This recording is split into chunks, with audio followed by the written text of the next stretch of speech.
네, 안녕하십니까. 우리 전 세계의 애국 국민 여러분, 그리고 전국의 애국 동지 여러분 반갑습니다. 지난 8.15 집회를 아주 의미 있게 잘 마쳤죠. 우리 많은 동지들이 나와서 그 무더위 속에서도 우리 국모 유경수 영부인의 추모식도 하고, 그리고 광복절, 아울러 건국절, 그리고 제가 누누이 말하지만 건군절까지 우리가 기억하고 지켜야 됩니다. 행사를 마쳤고요.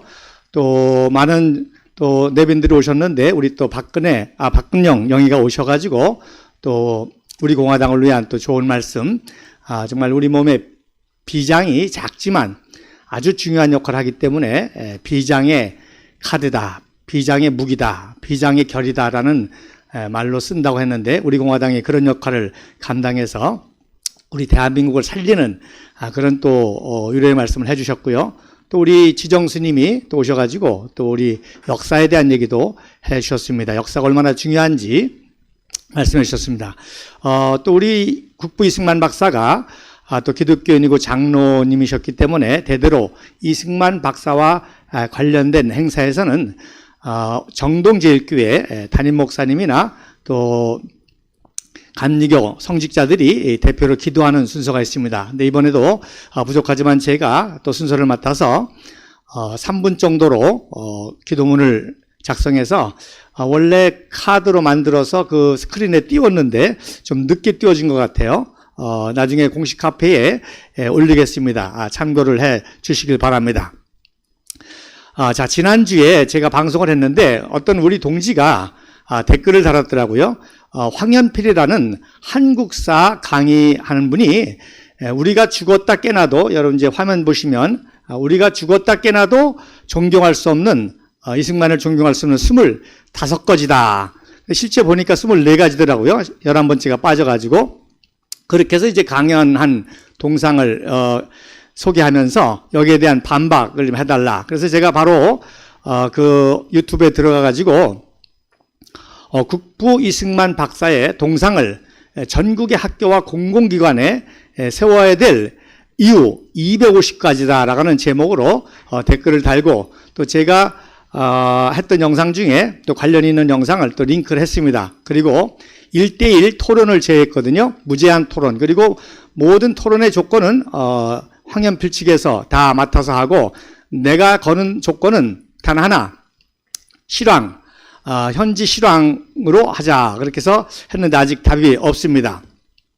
그런데 제가 이번에 그래서 이 24가지를 제가 일일이 하나씩 이제 반박을 할 테인데, 팩트를 가지고 내가 보니까 황현필은 하수의 하수. 그래서 황현필보다 고수가 만들어낸 글을 얘가 그것을 이제 어디서 보고 나름대로 요약해서 쉽게 얘기해서 그냥 짓거린 것 같아요. 그래서 하수기 때문에 좀 상대하기가 좀 그런데, 이제 고수를 상대해야 되는데, 그래도 어쨌든 우리 동지들이 이제 이런 영상이 있기 때문에 거기에 대한 진실을 제가 오늘 말씀드리고자 합니다. 자, 그 황현필이가 이승만 박사에 대한 사진 3개를 사용했죠. 먼저 그 사진에 대한 팩트를 제가 체크를 하도록 하겠습니다. 그 다음 사진에 보면, 자, 황현필이가 이제 이승만 박사에 대한 사진을 3개를 올렸는데, 먼저 첫 번째 왼쪽에 있는 사진은 1919년 3.1운동을 이승만 박사가 주도하니까 한성에 있는 비밀리에, 그러니까 그동안 일제 식민지 하지만 서울의 수도죠. 그래서 한성 임시정부가 비밀리에 세워졌습니다. 그래서 전국의 각 도의 대표들이 모여가지고 인천의 비밀리에 모여서 한성 임시정부를 최초에 설립을 하면서 국가 원수로 집정관 총재, 이걸 이제 프레지던트라고도 해석을 하는데, 집정관 총재로 추대를 했습니다. 그래서 그 소식을 미국에 있는 워싱턴 DC에서 이승만 박사가 듣고 최초로 이승만 박사의 그 전형을 촬영해서 이제 외국에 소개해야 될 거 아닙니까? 이건 이런 것들을 또 종북좌파는 뭐 자기를 과시하기 위해서 찍었다는데, 아니 임시정부가 생겨가지고 초대 대통령이 됐으면 당연히 세계에 알려야 될 거 아닙니까? 그래서 팜플렛을 만들었는데 그 사진입니다. 바로 그 사진에 얼굴만 갖다가 이용을 했는데 President of Korea, 그리고 성조기와 태극기를 교체시켰고 대한공화국 만세, 그리고 롱 리브 코리아 만세라고 하는 사진입니다. 그러니까 이것이 최초의 존영이 되겠죠. 그 다음에 두 번째 사진은 이제 한성 임시정부 이후에 이제 망명정부들이 이제 세워집니다. 물론 한성 임시정부는 위험하지 않습니까? 일본 내에 있으니까. 그래서 이제 블라디보스톡이라든지 또 상해 임정이 생겼는데, 바로 상해 임정이 초대 대통령으로 추대가 되면서 1920년 5월에 워싱턴 DC에 있는 데스크라인이라고 하는 사진관에서 촬영한 겁니다. 이 사진관은 미국의 역대 대통령들의 존영을 촬영하는 사진관인데, 거기서 촬영한 존영이 되겠습니다. 그리고 세 번째 사진은 굉장히 많은 분들이 이제 이용하는 사진인데, 이 사진은 1948년 8월 15일, 즉 건국절, 건국식 직전에 이제 정부가 수립되면 대통령이 됐기 때문에 이화장에서 경무대로 이사해야 되잖아요. 그래서 이화장에서 마지막으로 촬영한 아주 중요한 사진입니다. 즉 굉장히 이제 단호하고 근엄하고 한 사진인데, 말씀드린 대로 배제학당에서부터 한성 감옥에서부터 꿈꾸었던 자유민주주의 대한민국을, 이 건국을 완전히 완성하게 되었지 않습니까? 그래서 건국식을 하기 직전에 이화장에서 마지막으로 촬영한 사진이기 때문에 굉장히 중요한 사진입니다. 그래서 이 사진 하나하나가 이렇게 놀라운 위대한 역사를 담고 있습니다. 자, 그 다음 사진 한번 보시면, 왜 국부 이승만 박사에 대해서 그렇게 종북좌파가 이를 가나? 랄프 에머슨이라고 하는 미국의 유명한 학자가 있는데, 그분이 어떤 말을 했는가 하니, 때때로 위대한 것은 종종 오해를 받는다. 또 다른 말로 하면 굉장히 이해하기가 어렵다. To be great is to be misunderstood. 그런 말을 썼습니다. 그래서 예를 들자면 예수 그리스도가 아무런 죄가 없지만 십자가에 못 박혀 죽지 않습니까? 또 빌라도 총독은 죄가 없음을 알고 석방시키려고 했지만 사형을 선고하고, 또 한동안은 예수 그리스도의 말씀과 치유 사역을 추종했던 많은 군중들이 또 돌변해서 십자가형에 못 박히고, 또 12제자 가운데 가룟 유다가 배신해서 참 십자가에 죽는, 그것을 하나의 또 예로 들었고요. 또 링컨 대통령 남북전쟁을 통해서 노예를 해방시키고 미국의 연방을 유지했지 않습니까? 그래서 미국인들에게는 노예 해방보다도 더 중요한 것은 바로 아메리카 합중국, 이것이 깨질 뻔했거든요. 그런데 비록 전쟁을 통해서지만 그 연방을 유지해서 분열이 없이 이제 고도 성장을 이후에 하게 되는데, 그런데 어처구니 없이 또 링컨 대통령이 암살을 당하지 않습니까? 그런 것처럼 때때로 이렇게 위대한 인물들이 오해가 되기도 하고 또 한다는 거예요. 또 우리 이승만 박사도 마찬가지죠. 또 또 우리 유경수 형분이 무슨 죄가 있습니까? 근데 유경수 형분이 암살을 당하고, 또 박정희 대통령은 그때 암살을 피했지만 결국에 어처구니 없게 이제 총애하던 부하에 의해서 시해를 당하는 이런 것. 그래서 특별히 우리나라에서 아주 극단적인 두 가지 견해가 있죠. 즉 김일성, 김정은, 김일성을 어버이 수령동지라고 하고 그 체제를 인정하는 세력이 있는가 하면, 완전히 김일성, 김정은은 민족을 향한 동족상견의 범죄자로서 국제형사법에 소추해야 된다라고 하는 그런 두 가지 극단적인 세력이 있습니다. 그러니까 김일성을 민족적 영웅으로, 심지어 어버이로, 수령으로 추종하는 세력이 있는가 하면은 전범으로 반대는 극단적이죠. 근데 동시에 국부 이승만 박사와 박정희 대통령과 박근혜 대통령에 대해서 똑같이 그렇게 되지 않습니까?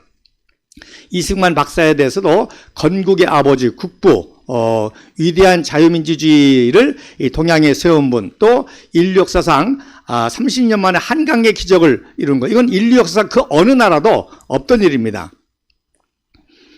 그런데 그렇게 존경하는 반면에 또 일부에서는 독재자, 국부 대신에 독부라고 하는 말 쓰고, 또 독재자, 학살자, 통치기간 중에 일어났던 여러 가지 사건의 희생자들을 학살했다고 독재자, 학살자, 박정희 대통령도 마찬가지죠. 뭐 공산주의자, 또 군사 쿠데타 등등으로 이렇게 또 박근혜 대통령 같은 경우 이제 국정농단이라고 이제 말도 안 되는 용어로 다 거짓으로 뭐 눈으로 묵시적 청탁을 했다는 등 또 제3자 경제공동체라든지 뭐 이런 것들로 굉장히 오해가 되고 그런 것을 볼 수가 있습니다. 그래서 하나의 사안에 대해서 뭐 조금 의견 차이가 있을 수 있어요. 하나의 사안에 대해서. 그러나 하나의 사안에 대해서 극단적으로 다르다고 한다면은 분명한 거죠. 어느 하나가 진실이고 어느 하나가 거짓인 것입니다. 또 그 한 예로 재미난 제가 비유를 하나 드리겠는데, 미국의 국무장관 덜레스 아시죠? 아이젠하워 대통령 때 국무장관을 했던 분이고, 이분이 얼마나 유명한고 하니 아이젠하워 대통령보다 덜레스 장관이 먼저 돌아가셨습니다. 그래서 아이젠하워 대통령께서 덜레스의 이름을 따서 워싱턴 공항을 덜레스 공항이라고 했죠. 그리고 뭐라고 조사를 했는고 하니 너무나 참 자기의 국제외교 참모로서 훌륭한 일을 많이 했는데, 내가 다시 태어난다면 나는 덜레스의 부하가 되겠다라고 아이젠하워 대통령이 할 정도로 정말 한 시대의 참 위대한 지도자였는데, 특히 이제 인도가, 여러분 아시는 것처럼 인도가 친공산주의였거든요. 그 소련과 같던 친공산주의인데 이 인도를 친미 국가로 만드는데 큰 역할을 했습니다. 그래서 네루를 몇 번 만났는데 1956년 3월 9일 날 뉴델리에 덜레스 장관이 가서 미 국무장관을 만났습니다. 근데 여러 가지 대화를 하다가 네루가 이런 질문하는 거예요. 아니, 왜 트루먼 행정부도 그렇고 아이젠 행정부도 그렇고 분단되고 또 전쟁까지 치르고 완전 후진국인 그 한반도의 조그만 국가 지도자 이승만한테 왜 이렇게 절절매느냐, 그렇게 질문하니까 덜레스 장관이 더 이상 말할 것도 없이 우리가 이승만 박사의 고도의 정신세계를 아마 이해하기 힘들다라고 하는 한마디로 했습니다. 자, 그럼 본격적으로 황은필이가 제시한 24가지에 대한 제가 팩트를 하나씩 말씀을 드리도록 하겠습니다. 자, 첫 번째, 여러분 보시죠? 화면에 보시면, 자, 원론적으로 역사라는 것은 정확한 사실의 기초에서 해석하고 평가하고 해야 되잖아요. 그런데 제가 보기에는 종북좌파들은 거의 소문이라고 그러죠. 여시아문, 어디서 내가 듣기에. 원래 여시아문이라는 것은 구전이거든요. 옛날에 이제 종이라든지 이런 것들이 부족하니까 구전 역할하는 사람이 중요했습니다. 그래서 족보를 아주 정확하게 외워가지고 또 더 머리 좋은 사람에게 또 구전으로 전해주죠. 그래서 계속 구전으로 역사적인 팩트를 이어오는 것이 바로 여시아문인데, 그런데 이제 세월이 지나면서 내가 어디서 듣기에, 어디서 소문으로 듣기에, 그리고 한 거리 건너 두 거리 건너 이게 바뀌지 않습니까?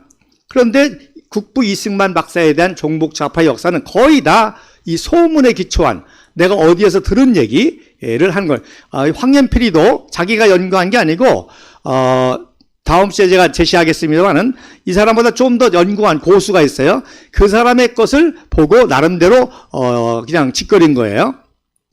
자, 그래서 첫 번째 타이틀이 뭔고 하니 돈의 혈안이 되어 살았다는 거예요, 이승만 박사가.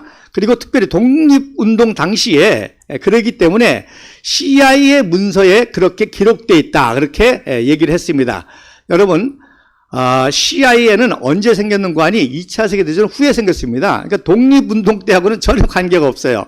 그래서 어디서 이상한 문서를 CIA 문서라 그러고 독립운동 당시부터 돈의 혈안이 된 인물이다 그랬습니다. 여러분, 이 CIA는 이승만 박사와 아주 긴밀한 관계가 있습니다. 자, 1941년 6월 11일 날 미국에서 루즈벨트 대통령이 최초로 COI라는 기관을 창설합니다. Coordinator of Information. 그래서 정보조정국이라는 것을 세우죠. 그리고 이것도 이제 유럽 전선하고 태평양 지역을 나눴는데, 태평양 지역 담당이 누군가 하니 맥스웰 게일이라고 중국 선교사인데 이분이 바로 이승만 박사하고 아주 친한 게일 선교사의 사촌 조카입니다. 그래서 동양 지역을 이 태평양 지역을 담당하는 이 맥도웰 게일 선교사와 이승만 박사가 아주 친해서 서로 이 정보를 주고받고 활약을 이렇게 자문을 하게 되는 그런 역할을 하게 됩니다.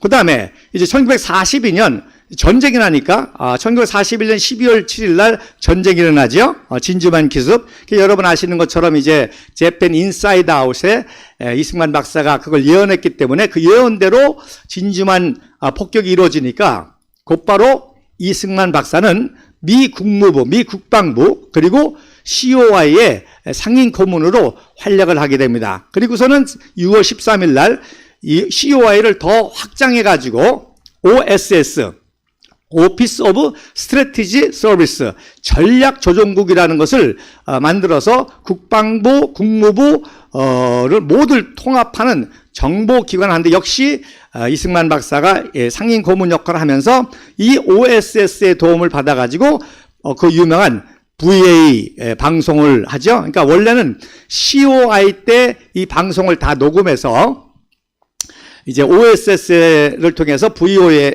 그러니까 OSS에서 관리하는 방송이 VOA입니다. 그래서 VOA를 통해서 전 세계의 그 미국의 정보, 전쟁의 정보 같은 것들을 하는데 여기에 이제 이승만 박사가 두 가지 녹음을 하죠. 그리고 한 가지를 또 영어와 한국어로 합니다. 저는 워싱턴에 있는 이승만입니다. 그 방송이 바로 VA 방송이고 이게 바로 OSS의 협력을 받아가지고 하게 된 거죠. 놀라운 거는요. 워싱턴 DC에서 독립 외교 운동을 할 때 앤소니 니콜스라고 하는 유명한 정보원이 있는데 이 정보원을 이승만 박사가 알고 이 니콜스의 이제 도움을 받게 되는데 이 니콜스가 나중에 이제 해방 이후에는 한국에 돌아와서 한국에 또 정보 역할을 하고 그래서 이승만 박사가 마이 선이라고 할 정도로 중요한 정보 교류를 하는 정보원이 됩니다. 그래서 지난주에 8.15 건국식 사진을 보셨죠? 그때 이승만 박사와 메가더 원수 사이에 젊은 등치 큰 청년이 보여주잖아요. 그게 바로 앤소니 니콜스입니다. 그러니까 앤소니 니콜스는 독립운동 때 또 미 군청정 때 또 건국 이후에 6.25 동란에 이어서까지 이승만 박사의 중요한 정보 역할을 한 분이다. 그러니까 CIA 요원이면서 이승만 박사를 도왔던 분이죠. 자, 그 다음에 1945년 9월 20일 날 해방되고 OSS의 국장은 도노반이라고 하는 사람인데 그분은 이제 유럽 담당이고 국장이긴 하지만 전체 국장이 하지만 유럽 담당이고 아시아 태평양 담당이 프레스턴 굿펠로라고 하는 대령인데 이분이 또 이승만 박사의 정치고문 역할을 합니다.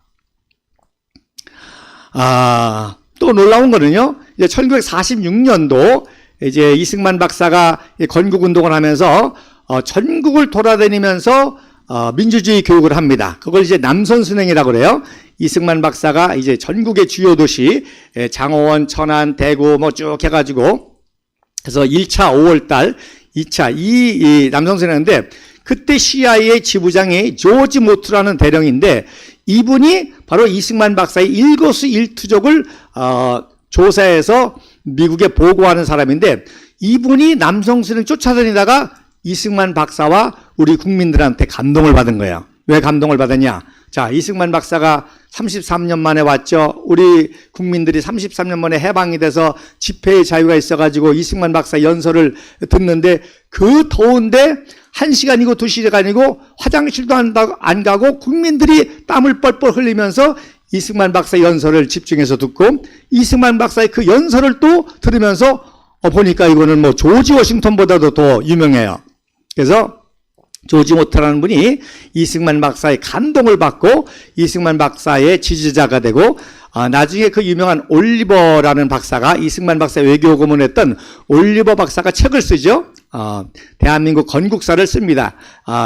대한민국 X파일, 건국의 X파일이라는 책을 쓰는데 그 책에 이 조지 모트 대령이 CIA 대령이 서문을 씁니다. 근데 그 서문을 너무나 잘 써가지고 미국의 사회과학 본부에 귀중한 자료로 보관이 될 정도입니다. 그때 그 서문에 그런 얘기를 씁니다. 그때 자기가 남성 순회 때 들었던 이승만 박사의 그 유명한 연설, 그 백성들의 그런 진지한 모습들, 청렴결백한 그런 삶, 애국심, 또 젠틀맨십, 그래서 이런 것들을 역사로 기록해서 책 서문에 써서 기록하게 됩니다. 자, 그런 다음에 1947년 9월 18일 날 이때 CIA가 창설이 됩니다. 그리고 CIA 창설이 되면서 그 유명한 에버레디 작전이라고 하죠. 정적을 제거하는 작전, 즉 이승만이라 할지라도 미국의 국제 전략과 국제 정책에 어긋나면은 제거하는 그런 이제 작전이 바로 에버레디 작전입니다. 그것을 1950년 10월 달에 월터 스미스라고 하는 사람이 국장이 됩니다. 아이젠하워 연합군 사령관 때 참모장을 했던 월터 스미스가 국장을 하는데 그때 한국 지부 요원이 누구냐? 여러분 싱글러브 수장 아시죠? 박정희 대통령 때 카터 대통령의 미군 철수를 공개적으로 반대하고 청문회했다가 소장에서 예편된 그 싱글러브가 소령 때 한국 지부 요원으로 이 에버레디 작전을 수행하는 실무 장교였습니다. 그런데 오히려 스미스나 싱글러브도 결국 이승만 박사에게 굴복을 하죠. 그 다음에 1953년도 2월 9일 날 알렌 웰시 덜레스가 CIA 국장이 되면서 오늘날 모든 CIA 모든 체계를 다 만드시고 또 건물도 이제 초석을 넣는데 그 덜레스가 누구냐? 바로 존 포스터 덜레스 국무장관의 동생입니다. 지난주에 제가 말씀드렸나요? 이 덜레스의 아버지가 이승만 박사의 독립운동 후원자였습니다. 즉 조지 워싱턴 대학에 다닐 때 언더우드 순교사의 영향을 받아가지고 이승만 박사를 학비를 대주고 또 후원해주고 자기 교회에 초청해서 설교를 했는데 그때 덜레스는 고등학교 학생이었었고 이 동생 덜레스는 중학교 학생이었는데 30세 이승만 청년의 설교와 간증과 얘기를 듣고 이제 감동을 받아서 덜레스는 국무장관이 되고 또 동생은 CIA 국장이 돼서 대한민국을 위대하게 돕는 역할을 하게 됩니다. 그런데 무슨 CIA 문서, 독립운동 당시에 그런 문서가 나왔다? 그야말로 말도 안 되는 그런 오린 것을 알 수가 있습니다. 자, 그 다음에 두 번째로 장인환과 전명훈의 변호를 거부했다. 그리고 이승만이 거액을 요구했는데 거부했다. 그러면 거액을 요구했는데 거액을 안 줘서 거부했다는 뜻입니까? 또 뭐라고 그러는 거니? 뭐 여러 가지 이제 이승만이 핑계를 대가지고 했고 또 하버드 석사를 늦게 받은 것을 가지고 또 문제를 또 제기를 했습니다. 자, 하버드는요, 조지 워싱턴 대학을 2년 만에 졸업하게 됩니다. 그래서 배제학당이 콜리지 과정이었기 때문에 그걸 인정해주고 또 동양학의 대가였기 때문에 그걸 인정해줘서 2년 만에 학사를 마치니까 조지 워싱턴 대학에서 제안합니다. 바로 박사 과정을 밟을 수 있도록 모든 혜택을 다 주겠다. 그런데 이승만 청년이 하버드 대학에 도전을 합니다. 지난주 사진에 말씀드렸죠. 이 배제학당에서 제일 친했던 버스티드 선교사가 유일한 하버드 출신이었고 자기가 영어를 가르쳐줬기 때문에 최고의 명문이라고 하는 하버드에 대한 열망이 있어가지고 하버드 대학교에 편지를 씁니다. 나는 빨리 한국에 가서 중요한 일을 해야 되기 때문에 1년 만에 박사학위를 줄 수 있느냐. 그랬더니 하버드에서 어이가 없죠. 석사도 안 하고 박사를 준다니까. 그러니까 하버드에서 그런 전례가 없다. 일단 석사부터 해라. 그래가지고 이승만 박사가 1년 만에 석사를 끌려고 하버드에 들어갑니다. 근데 뭐 하버드 공부가 빡세죠. 그래서 결국 1년 동안 공부에 집중하다 보니까 다른 외부 활동을 못했던 거예요. 그러니까 그때 공부할 때 이 장인환 전명훈 사건이 일어났었던 거거든요. 그래서 결국에는 경제학 과목이 어려워서 제대로 학점이 안 나와가지고 수료만 하게 됩니다. 그랬다가 프린스턴 대학교에서 다시 이제 어플라이를 하죠. 근데 프린스턴 대학교는 아는 대로 또 많은 선교사들이 또 이렇게 추천서를 써주고 해서 똑같이 프린스턴 대학교에다가도 편지를 썼습니다. 나는 한국에서 빨리 들어가서 역할을 하기 때문에 박사학위를 줄 수 있느냐. 그랬더니 프린스턴 대학교는 친절하게 또 윌슨 대통령이 또 장로교인으로서 선교사를 잘 알잖아요. 그러니까 일단 들어와서 공부를 해라. 그래서 신학도 공부합니다. 왜? 모든 혜택을 줄래니까. 그리고 또 박사학위도 동시에 공부합니다. 그래서 2년 만에 박사학위를 마치게 되니까 이제 하버드 대학교 측에서도 경제 과목을 다시 수강하면 학점을 받아서 석사를 주겠다 해서 1910년도에 정식으로 썸머스쿨을 해가지고 학점을 따서 석사학위를 받습니다. 그런데 뭐라고 짓거리냐면 뭐 하버드 석사를 선교사들이 도와줘서 받다. 아니 하버드 프린스턴이 어떤 대학인데 돈 준다고 학위를 주고 선교사가 무슨 어떻게 도와줘서 학위를 줘요. 그러니까 자기들 수준으로 얘기를 하는 거죠. 자, 여기서 또 문제점이 뭡니까? 아니 변호를 누가 합니까? 변호는 변호사가 해야 되잖아요. 변호를 요구한 게 아니라 변호사의 통역을 해달라는 겁니다. 통역을. 그런데 뭐예요? 변호를 거부했다는 거예요. 아주 기초적인 상식과 기초적인 지식도 없는 거죠. 변호를 부탁했다는 거예요.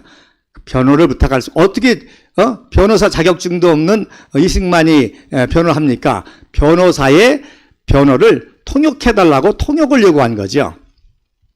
자, 말씀드린 것처럼, 조지 워싱턴에 다니면서 수요일마다, 주말마다 미국의 전 교회들을 다니면서 강연하고 특강도 하고 그래서 한국의 독립운동을 했는데 하버드 대학은 1년 동안 너무 빡세가지고 그런 활동을 거의 못했습니다. 그런데다가 미국의 외교관 스티븐슨이 테러를 당하니까 완전히 조선인은 이 테러리스트 그리고 미국 사람 입장에서는 얼마나 분노해요. 자기네 외교관을 한국 사람이 죽였으니까. 그러니까 미국의 특히 국민들도 그렇지만 지식층들 사이에서도 굉장히 한국에 대한 이런 그 오해가 있었습니다. 더군다나 하버드 대학의 세계 각국의 지식인들이 다 모이고 또 국제법, 국제외교를 하는데 이승만이 굉장히 어려웠죠.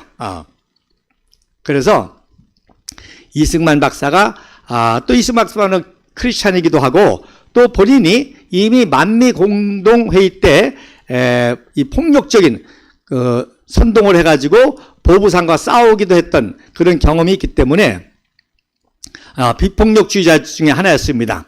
그래서 이승만 박사가 정중하게 거부를 하고 옥중 감옥에 있었던 옥중 동지인 신웅우 있죠. 신웅이가 USC 남가주라고 하죠. 서든 캘리포니아 남가주 대학 출신의 옥중 후배죠. 동지면 후배인데 그래서 신웅우에게 통역을 부탁해서 통역을 하게 됩니다. 그리고 장인환과 전명호는 출석 후에 이승만 박사를 지지하는 국민회에 가입을 하고요. 이승만 박사의 독립운동에 또 비밀 자금을 도와주는 그런 활동을 합니다. 자, 그 다음에 세 번째로 친일 발언을 했다는 거예요. 친일 발언을 자 언제 했는가 하니 이승만 박사가 1910년도 7월에 프린스턴 박사학위를 받고 학위를 받아서 한국에 들어가려고 하는데 8월 22일 날 한일 병탄 비밀리에 조약을 맞고 백성들의 반발이 심하니까 일주일 동안 이렇게 뜸을 들였다가 8월 29일 날 한일 병탄을 선포하죠. 그럼에도 불구하고 이승만 박사가 일본의 식민지가 된 한국에 들어와서 또 청년들을 비밀리 깨우기 위해서 YMC 학감으로 오는데 일부러 유럽을 거쳐서 시베리아를 횡단해서 10월 10일 날 도착을 합니다. 자, 그리고 1904년도에 출국을 했죠. 그리고 1910년도 6년 만에 와서 경성을 보는 거예요. 그 경성을 봤을 때 뭐라고 그러는 거 아니? 결국 자기가 청년 시절부터 대한제국의 개혁 개방을 위해서 개혁운동을 했는데 감옥에 들어갔고 결국 개혁 개방을 하지 못하고 또 외교를 잘못해가지고 결국 일본의 식민지가 되지 않았습니까? 그래서 결국 일본의 식민지에 의해서 개혁 개방이 된 거 아니에요. 지난주 말씀드렸지 않습니까? 이미 이승만 청년이 상투를 자를 때 이렇게 무능한 무책임한 대한제국은 결국 일본에게 침략을 당해서 식민지가 될 터인데 일본 놈들이 내 상투를 자르기 전에 에비슨 선교사님 제 상투를 잘라주십시오 했단 말입니다. 그래가지고 6년 만에 와서 6년 만에 개화되고 개방된 모습, 전철도 생기고 건물도 생기고 한 모습을 보고 결국 대한제국이 하지 못한 개혁 개방을 일본이 했다고 하는 그 말을 했는데 그거를 친일파 발언이라는 거예요. 그래서 친일 발언이 전혀 아니죠. 일본의 식민지가 돼서 안타깝게도 개혁 개방하지 못하고 일본에 의해서 강제로 개혁 개방돼서 일본 식민지에서 개화된 모습을 얘기한 것. 이제 양반도 없어졌죠. 양반 상놈도 없어졌죠. 상투도 없어졌죠. 그렇게 했다는 것을 친일 발언이라고 그렇게 얘기를 한 것입니다. 자, 그 다음에 네 번째로 하와이 갱스터였다 그러는데 제가 이 황현필이가 고수의 글을 보고 읊었다 그랬잖아요. 고수의 글은 뭐라고 나오는 거 아니? 하와이에서 이렇게 독립운동을 하면서 다른 단체들과 갈등을 겪으면서 소송도 하고 또 폭력 사태도 일어났는데 웃음이 나와요. 서북청년단을 동원했다 그래요. 서북청년단을. 여러분 서북청년단은 해방 이후에 생긴 단체잖아요. 그런데 하와이 때 서북청년단을 동원해서 폭력을 해들었다는 겁니다. 자, 이승만 박사가 하와이는 두 단계에서 살았습니다. 첫째는 바로 이제 말씀드린 대로 그렇게 YMC 학감으로 비밀리에 독립운동을 하다가 일본이 안 되겠다 해서 이승만을 체포해서 죽이려는 게 백오인 사건이죠. 여러분 그 유명한 지금 만주를 잇는 신의주의 신의주 철교가 있지 않습니까? 그 철교를 개통식 하려고 데라우치가 했는데 그 개통식 때 데라우치를 암살하려고 한다는 그 오명을 씌워가지고 체포한 게 백오인입니다. 그래서 백오인 사건이거든. 그거의 주모자로 이승만 박사를 체포하려고 했는데 선교사들이 일본 측하고 타협을 하죠. 그래서 이승만만 이제 해외에 망명을 시켜서 보냅니다. 그러니까 그래서 2012년 3월 26일 날 생일 때에 이제 망명을 와가지고 워싱턴에서 백오인 사건을 폭로하다가 1912년 2월 달에 이제 하와이에 들어가서 3.1운동 때까지 약 한 7년을 살게 됩니다. 그때 이승만 박사가 한 거는 바로 한국교회 핍박이라는 책을 쓰는 거예요. 즉 백오인 사건의 진실을 쓰게 됩니다. 그래서 한국교회 핍박이라는 책이 굉장히 중요한데 종북 좌파 목사들이 이 책을 보고 전향을 해요. 그래서 이승만 박사에 대해서 오해했던 분들이 이 한국교회 핍박이라는 책을 보고 깜짝 놀랍니다. 왜 놀라냐? 그 어떤 목사와 선교사도 교회사를 쓰기가 힘들거든요. 그런데 이승만 박사가 한국 교회사를 쓴 거예요.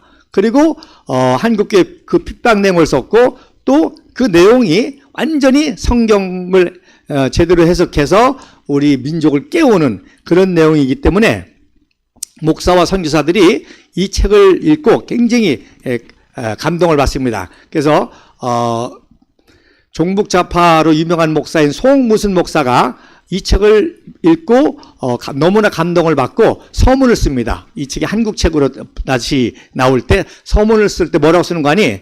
너무나 부끄럽습니다. 너무나 죄송합니다. 너무나 몰랐습니다. 너무나 위대합니다. 그런 선문을 씁니다. 자, 그 다음에 하와이에 또 언제 거주하게 되는 거니? 3.1운동을 이제 그때 준비하지 막판에. 그래서 3.1운동을 하고 상해 임시정부의 그 대통령이 됐다가 이제 1922년에 나오는데 왜 나오느냐? 바로 그 유명한 워싱턴 군축회의가 있었습니다. 워싱턴 군축회의 때 일본의 실상을 폭로하고 일본이 이제 해군을 막 증강시키면서 전쟁을 일으키려고 제국주의, 군국주의를 확장하려고 할 때에 이걸 폭로하고 한국의 독립을 청원하기 위해서 워싱턴 군축회의에 오게 됩니다. 결국 그것도 강대국들의 일본의 방해에서 실패하지 않습니까? 그래서 이제 장기전으로 1922년도에 이제 하와이에 들어가서 약 17년 동안을 살면서 때를 기다립니다. 뭘 기다립니까? Japan in South을 즉 일본이 욕심이 잉태하여 죄를 낳고 죄가 장성하여 사망에 이르느니라. 그래서 일본이 조선을 식민지하고 만주를 먹고 중일 전쟁을 일으키고 러시아와 인도를 탐보다가 동남아를 점령할 때 마지막으로는 태평양에서 미국과 대결을 할 수밖에 없고 반드시 미국을 향해서 기습 전쟁을 일으키게 되면 그러면 결국 미국에 의해서 일본이 멸망하게 되면 그때 독립을 할 것이다. 이런 꿈을 1904년도 추록할 때부터 허버트 선교사님의 정보를 가지고 있었거든요. 그러니까 워싱턴 군축회의 실패를 통해서 그때부터 때를 기다리는 거. 자, 언제 일본이 미국을 상대로 전쟁을 일으킬 것인가. 그때를 기다리면서 준비를 했는데 무슨 준비를 했느냐? 바로 최초의 독립교단인 한인교회를 세워서 인재들을 양육하죠. 그 다음에 최초의 여자 학교를 또 세워서 여성 지도자를 세웁니다. 그래서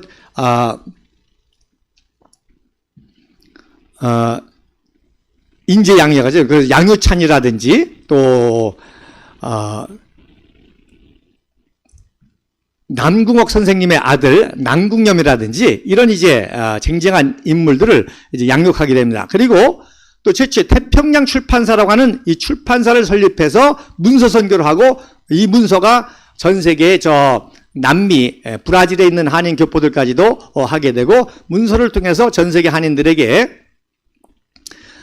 일본의 실상과 또 장차 일본이 전쟁을 일으키면 미국에 의해서 멸망할 것이고 그러면 독립과 건국을 할 것이다라는 이런 내용을 보내고 또 말씀드린 대로 이승만 박사가 이미 볼셰비키 혁명 일어나기 전에 러시아를 다 경유하고 왔다 그러지 않습니까? 그리고 그때 그 유명한 톨스토이도 만나게 됩니다. 그래서 톨스토이의 손자가 1956년도에 또 한국을 방문하게 되죠. 그래서 그 유명한 공산당의 당부당, 그래서 공산주의가 실패할 수밖에 없는 이유, 그 부당한 이유를 바로 썼는데 그걸 바로 태평양 출판사를 통해서 발표하게 되는 것을 볼 수가 있습니다. 자, 그래서 하와이에서 갱스터를 한 게 아니라 이런 일을 했고 역시 아무래도 이제 안창호 단체와 박용만 단체와의 어떤 마찰이 있게 되는데 바로 그 말씀드린 대로 정복자파들은 서북청년단을 동원했다. 이런 식으로 이제 하게 되는 것을 볼 수가 있습니다. 자, 다섯 번째로 박용만을 고발했다. 그러는데 정반대입니다. 바로 이승만 박사를 지지하는 단체인 국민회에서 박용만이가 여러 가지 자금도 또 여러 가지 또 폭력적인 일도 행사하니까 바로 반대로 박용만이는 한성감옥 옥중 동지였습니다. 후배였고 동생이었고 였습니다. 그런데 굉장히 과격하게 이렇게 나가가지고 결국엔 이제 저격을 당하고 공산주의에 빠지고 그렇게 됐는데 그래서 이승만 박사가 옥중에서 쓴 독립정신이라는 책이 있죠. 그 책을 비밀리에 원고를 녹근에다가 묶어가지고 비밀리에 반출하는데 누가 반출하는 거냐? 바로 박용만이가 먼저 성파하면서 박용만이가 그것을 비밀리에 반출해서 LA에 보관하게 됩니다. 그러니까 그렇게 참 친밀했던 동생과 같은 이제 박용만인데 이 박용만이가 이제 폭력적인 그런 독립운동을 하고 또 그런 이권 싸움 같은 거 이런 걸 하다 보니까 이승만 박사의 독립지지단체인 국민회가 박용만을 고발한 사건입니다. 정반대죠. 그리고 1918년 2월 27일 날 하와이 법정에서 이승만이 이런 증언을 했다는 거예요.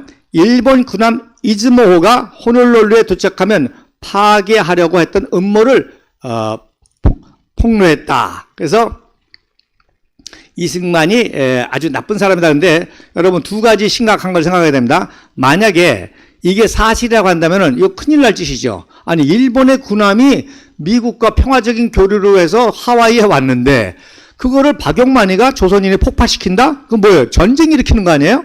이거 심각한 문제죠. 그 다음에 두 번째로 일본 군함이 이즈모가 하와이에 올 일이 여러분 있을 것 같아요? 없을 것 같아요? 뭐 지금과 같은 평화시대에 상호 뭐 관함식도 하고 하는데 그래서 이거는 법정 직원 자체의 진위 문제를 지금 좌파와 우파가 하고 있고 그래서 이즈모 호가 왔는지 안 왔는지 사실 확인부터 돼야 되고 또 만약에 왔다고 한다면은 이 폭파에 대한 음모는 엄청난 사건이죠 이거는. 자, 그다음에 여섯 번째로 임시정부 대통령의 신분으로 미국에서 방탕하게 살았다 그럽니다. 자, 제가 재미난 예화를 하나 드릴게요. 1934년 10월 8일 날 이제 프란체스카 여사와 뉴욕에서 프란체스카 와자 하나 더 들어갔네요. 여사와 결혼을 합니다. 그때 뉴욕 대학교의 유대인 맥스웰 틸만 코엔이라고 한 청년이 여러분 뉴욕은 유대인들이 많죠. 그리고 뉴욕 대학에 유대인 엘리트들이 많습니다.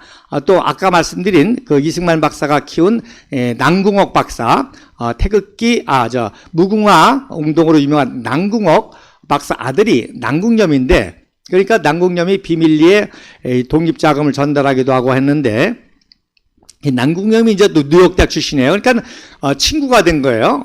그래가지고 결혼했다니까 이 틸만 코엔 청년이 이승만 박사 상해 임시정부 대통령까지 지낸 구미위원 부장인 이승만 박사의 집을 방문하고 너무나 감동을 받는 거야.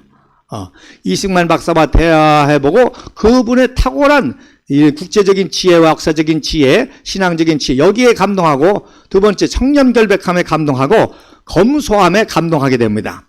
그래서 이 틸만이 나중에 유명한 미국의 변호사가 되는데 굉장히 유명한 변호사가 되는데 이승만 박사의 무료 법률 담당을 조언해 주게 됩니다.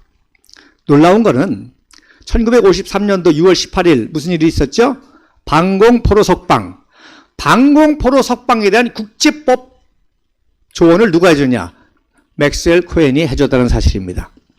그러니까 이승만 박사가 보통뿐이 아니죠. 방공포로를 그냥 한 것이 아니라 굉장히 국제적으로 문제가 되는 사건이거든요. 왜냐하면 제네바 협약이라는 것이 있거든. 제네바 협약. 그래서 포로는 자기들의 고향으로 돌아가게 하는 것이 그게 그 당시에는 원칙이었죠. 사실 맞는 거죠. 포로가 자기의 고향과 자기의 가족, 자기의 나라로 돌아가는 것이 당연합니다. 그러니까 포로를 억류할 수도 없죠. 그러나 대한민국의 포로 상황은 굉장히 달랐지 않습니까? 방공포로라는 게 있었단 말입니다. 그러니까 이거를 인권 문제로 이제 이승만 박사가 해서 그래서 이 방공포로 석방에 대한 모든 어드바이스를 누가 했냐? 바로 맥스웰 틸만 코엔 변호사가 한 겁니다. 그래서 인권 문제를 강조해라. 전 세계에 계속 방공에 대한 의식을 지어주고 자유민주주의에 대한 이런 홍보 활동을 해라 등등 해서 성공을 한 것이죠. 자, 그 다음에 일곱 번째 임시정부 대통령 이승만의 무책임한 교서. 자, 1921년 1월 28일 날 임시정부 재정난이 너무 심각할 수밖에 없죠. 임시정부 돈이 어디서 나와요? 국내나 하와이 해외 동포들이 돈을 모금해가지고 상해 임시정부 정부를 꾸리는데 당연히 재정적으로 힘들죠. 그러니까 이승만 대통령 초대 대통령이 돼가지고 너무 재정난에 힘드니까 재정난에 대한 대책으로 6가지 교서를 내립니다. 교시를. 그런데 5번째 장래의 독립전쟁에 대비해서 군사적 준비는 신중하게 해야 된다. 이거를 이제 독립전쟁을 방해했다. 또 무력 운동을 무력 독립운동을 멸시했다, 방해했다 하는 것으로 이제 매도를 하는 거예요. 이승만 박사 그게 아니죠. 지금 무력 독립운동을 해봐야 손해지 않습니까? 여러분 잘 아시는 것처럼 청산리 대첩, 많은 사람들이 얘기하는 그 청산리 대첩 때문에 아주 만주에 있는 한인들이 싸그리 그냥 희생을 당했지 않습니까? 또 만주시 참변이라는 게 있잖아요. 일본으로서는 얼마나 열을 받는 일입니까? 일개 민병대에 의해서 정규군이 타격을 받으니까 완전히 그냥 군인할 것 없이 한인 사회를 초토화시켜 버린 거죠. 그러니까 이승만 박사가 때가 있다는 거예요. 그래서 여러분 그 유명한 부요의 연설을 잘 들어보시면 그때도 말합니다. 무기를 감춰놓고 다 때를 준비하라. 특별히 국내에서는 하지 마라. 왜? 국내에서는 너무 위험하잖아요. 무기만 소지해도 당장.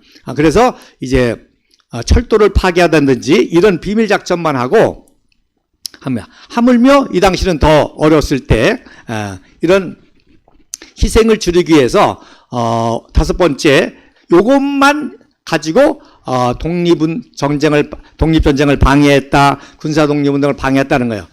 여러분 다 들으셔야 됩니다. 다 보셔야 돼요. 첫째, 놀랍죠? 임정의 스마트 앤 스몰, 슬림화 조직을 한 겁니다.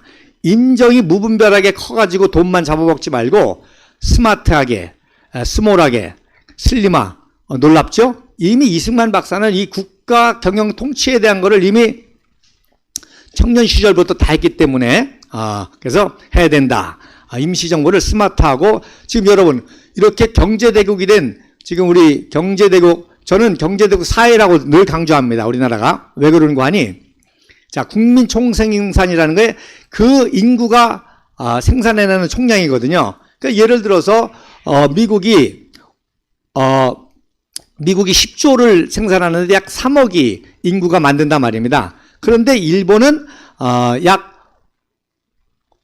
5조를 만들어내는데 인구는 3분의 1 정도가 만들어낸다는 거예요.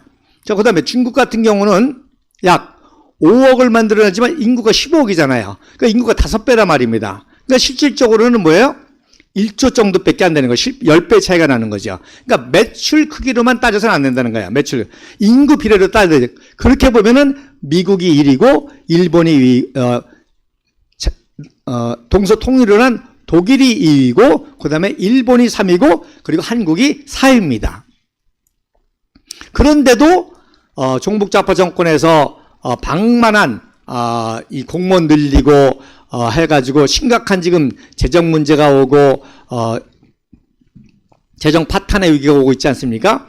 근데 이미 상해 임정 때 스마트, 스몰, 슬림화 교실을 내린 거예요. 그 다음에 임정 직원 요즘에 저 잊어버렸는데 청년들 열정페이라고 그러죠. 열정페이. 열정페이 하지 말고 임직원 적어도 임정 직원이면 정당한 급여를 지급해야 된다. 그 다음에 연간 예산을 편성해서 지출을 줄여야 된다. 그러니까 예산 편성을 해야 된다는 거죠. 그래서 지출을 최소화해야 된다. 놀랍죠? 왜? 이 얘기 무슨 얘기예요? 임정에서 지도를 마음대로 쓰는 거예요. 그 돈이 어떤 돈인데? 그러니까 종북좌파들은 이승만 박사가 그 피 같은 돈을 막 했다고 그러는데 이승만 박사는 피 같은 돈이기 때문에 이렇게 지출을 최소화하기 위해서 예산 편성해서 써야 된다는 거예요. 마구잡이를 쓰지 말고.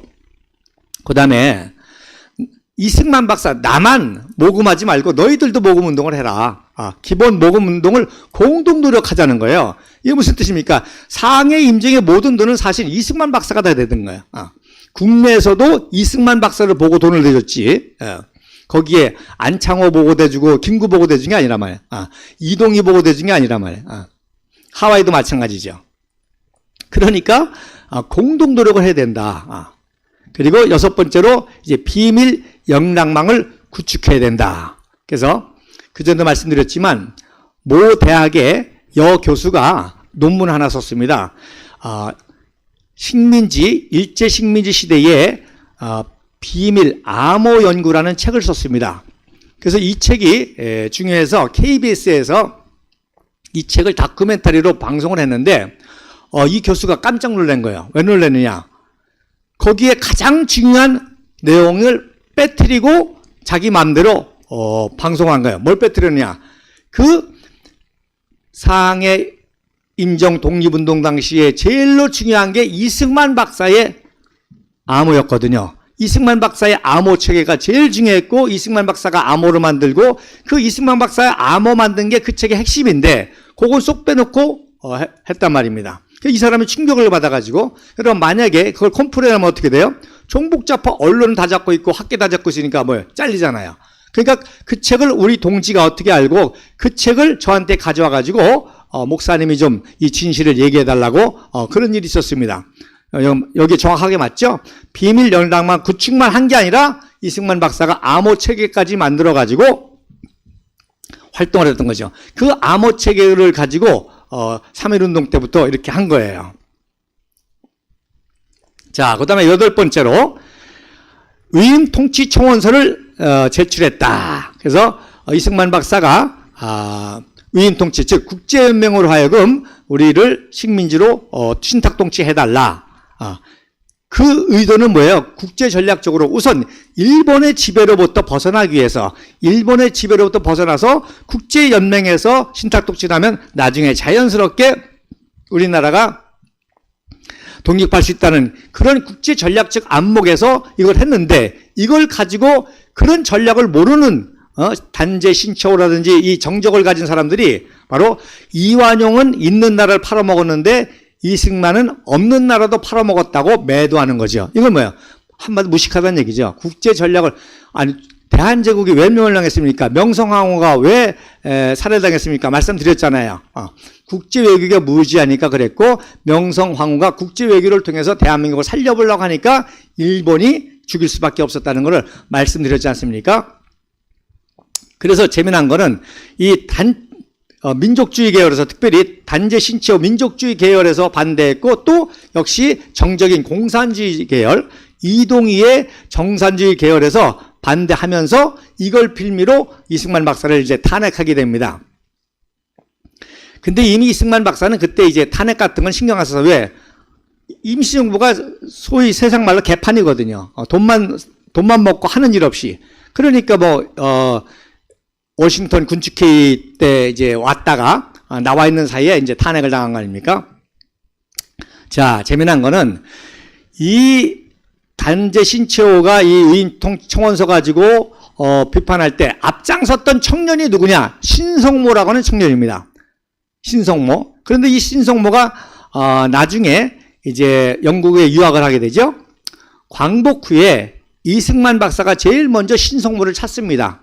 신성모 어디 있는지 찾아와라. 왜? 정부의 귀한 이제 요원을 쓰려고.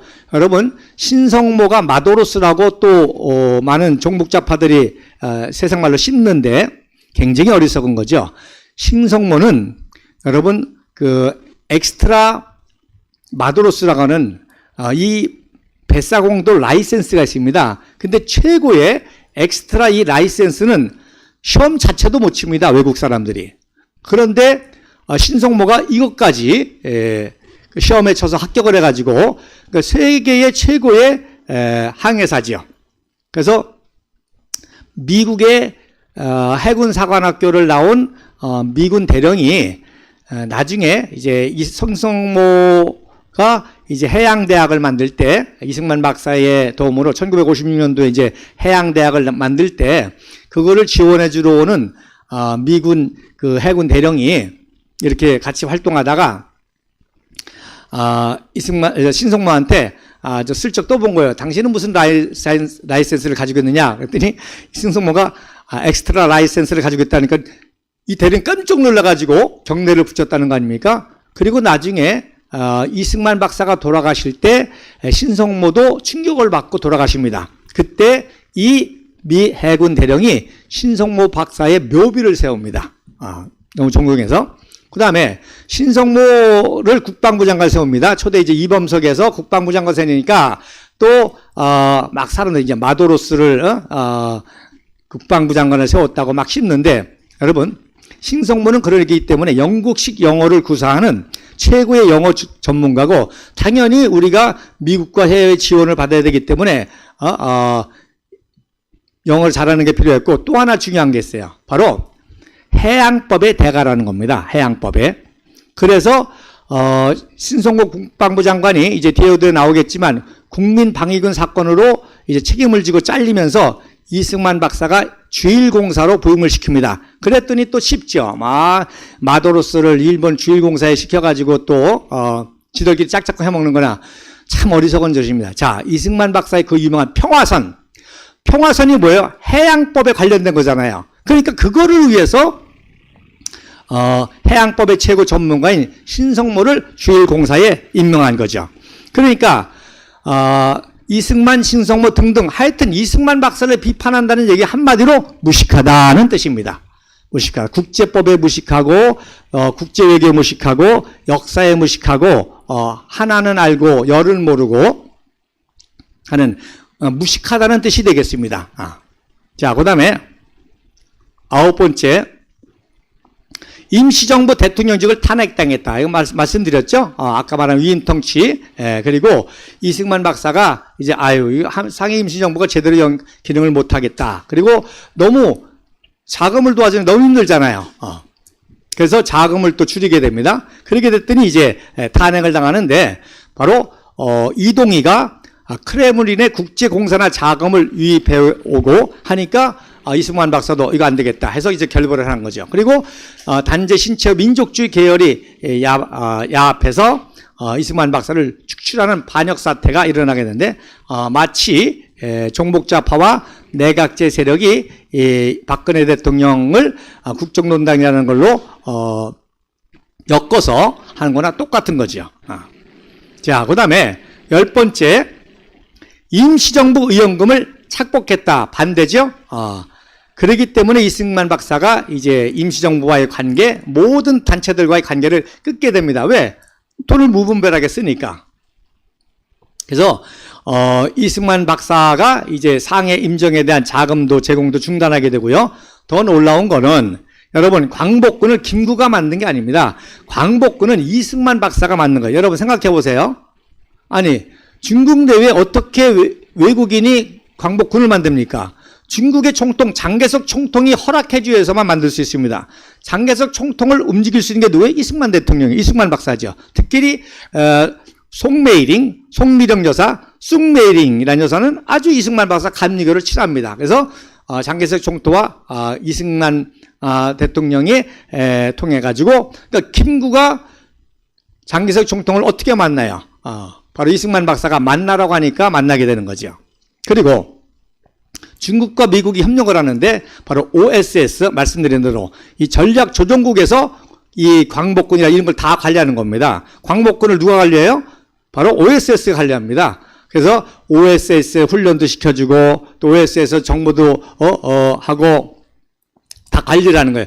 지대장들이 훈련 교관이 다 선교사 아들들이었습니다. 왜? 선교사 아들들이 영어도 잘하고 한국어도 하고, 한국에서 태어나서 자랐으니까 러시아 말도 하고 중국어도 하고 일본어도 하고 그래 갔다가 나중에 군대를 갔는데 전쟁이 나니까 다 정보장교로 활동을 하는 거죠. 그러니까 이승만 박사가 다 하는 거예요.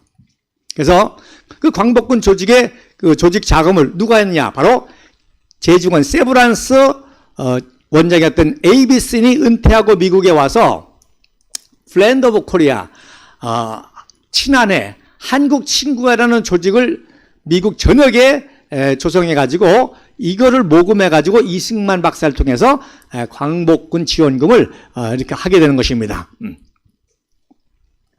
국내에서도 이제 비밀리 자금이 들어가 있지만 국내에서는 너무나 어렵잖아요. 그러니까 이 미국에서 모아진 자금으로 광복군의 모든 자금을 이승만 박사가 보내주게 됐다는 겁니다. 자, 11번째 뭔지 모르지만 지워졌더라고요. 자, 12번째는 이제 정읍 발언이라고 해서 이제 해방 이후에 이제 광복 이후의 사건인데 요걸 또 다음 주에 계속 이어서 하도록 하겠습니다. 오늘도 장시간 함께 해주셔서 감사합니다. 다음 주에 뵙도록 하겠습니다.